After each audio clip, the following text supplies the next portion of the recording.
During sumo's off-season, there's more to enjoy than just tournament highlights, especially when rikishi appear on Japanese talk shows. In this video, I'll summarize a memorable episode featuring several wrestlers and explain the key comedic moments for international viewers. This is an unofficial commentary and uses no footage or audio from the original program. This is a long-running Japanese talk show hosted by a legendary comedian, Sanma. The format is simple. Many guests, rapid-fire questions, and Sanma pulls funny stories out of them.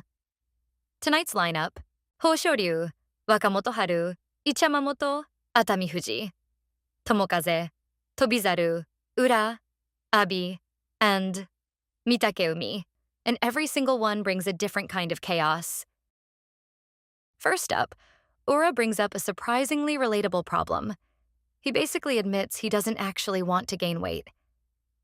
And that's instantly funny, because in sumo, eating and getting bigger is practically part of the job. So his whole premise feels backwards in the best way. He explains it like, he makes himself eat for sumo, but honestly, he doesn't enjoy getting bigger. He even says he's not thinking about marriage until after retirement, because he jokes that if he got a girlfriend, he'd probably lose weight.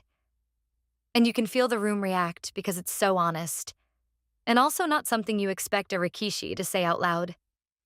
Plus, Ura was relatively light when he first entered pro sumo, so I can totally picture him slimming down fast after retirement, like how some wrestlers noticeably lean out once they stop competing. Then the conversation flips to Atami Fuji, who has the exact opposite problem. He's basically like, I gain weight without even trying. And I'm kind of scared of crossing 200 kilos. He's 5 kilos shy of 200, and the number freaks him out. And he even mentions trying a sweet potato diet he picked up from K-pop idols, which is hilarious, because it's the last thing you'd expect to hear from a sumo wrestler. And here's the punchline on top of the punchline. Atami Fuji's I gain weight effortlessly trait is basically a sumo superpower. So of course, the slimmer guys can't help it. Yokozuna Hoshoryu quietly leans in like, I'm jealous. Then Hoshoryu shows a surprisingly sensitive side. He talks about the pressure at the top, like he wanted it so badly. But once you're there, it's heavy. Sometimes he can't sleep. My take. He doesn't try to act tough here. He looks genuinely thoughtful, and because he's usually smiling, the serious moment hits harder. Then Tomokaze snipes with the deadpan line. Basically, can't relate. I've never been there. Perfect talk show timing. Heartfelt confession to instant dry punch. Next up, Jungyo. Jungyo is the regional tour. Rikishi travels city to city for exhibition bouts, fan events, and practice. So it's a lot of moving. Ichiyamamoto says it's basically non-stop travel. People imagine local food and sightseeing, but he's like, honestly, we're mostly just moving. Then the room instantly turns it into a teasing chain. Mitakeumi goes, Abi definitely goes out. Abi fires back, because you invite me. And Wakamoto Haru tags in like, yeah, and I just follow along. It's that classic talk show rhythm. One comment, then everyone jumps in. But here's the real twist. Wakamoto Haru also drops the quiet reality of Jungyo.